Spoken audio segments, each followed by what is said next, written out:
morning. I'm Brad DeLong, and this is my morning coffee. NAFTA. I used to believe in NAFTA. I still believe in NAFTA. I worked for NAFTA. 6 years ago, I was ready to say that NAFTA, the North American Free Trade Agreement, the establishment of a broad free trade zone between the U.S., Canada, and Mexico, coupled with Mexico's upgrading its protections of property, especially the property of companies and investors elsewhere in North America who invested in Mexico. 6 years ago, I was ready to declare NAFTA a complete and total success.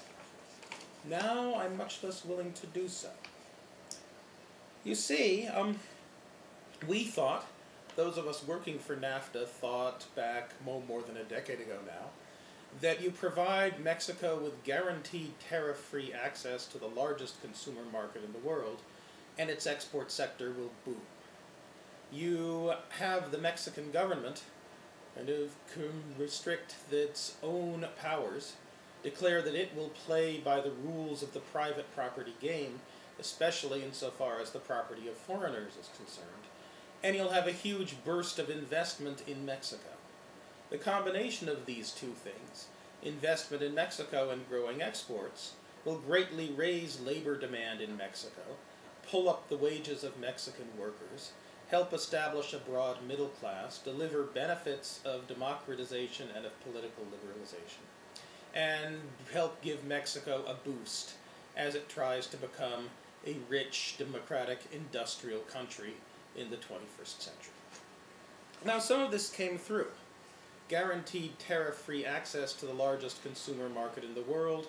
Yes. Protections of private property, even the private property of foreigners? Yes. Greatly booming exports? Yes.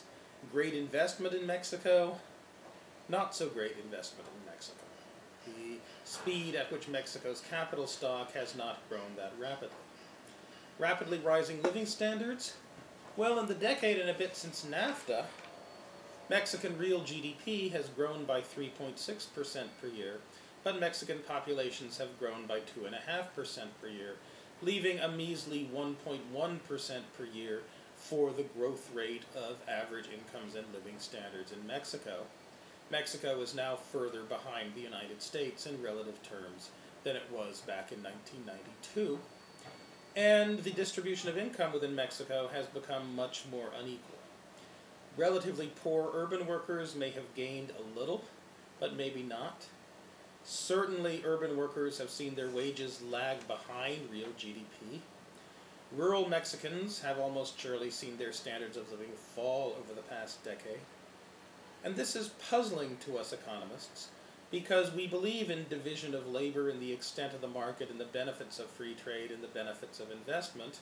We've seen this kind of Adam Smithian logic of economic development work and work very well in lots of countries over the past 2 centuries.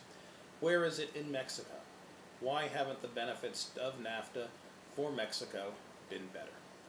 Now, card-carrying neoliberals like me, we have a couple of excuses. We point to Mexico's lousy educational system.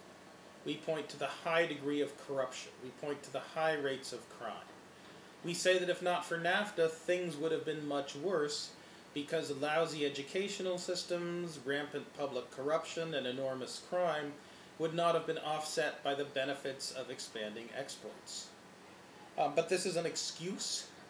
It's not anything we neoliberals predicted, and perhaps we would have been better off advising Mexico in the early 1990s to focus its attention on boosting its educational system and cleaning up its public sector of corruption than in going for free trade with America.